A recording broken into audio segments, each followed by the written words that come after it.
SOPA tai organizacija, kurios tikslas – padėti žmonėms iš pažeidžiamų visuomenės grupių susirasti profesinę kryptį ir išmokti įgūdžių, kurie yra būtini būsimam darbui. Kiekvienas turi talentą nepriklausomai nuo negalios ar kitų sunkumų.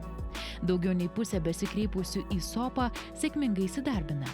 Darbas tiems žmonėms ne tik užimtumas ir pajamų šaltinis, bet neretai ir esminis gyvenimo pokytis.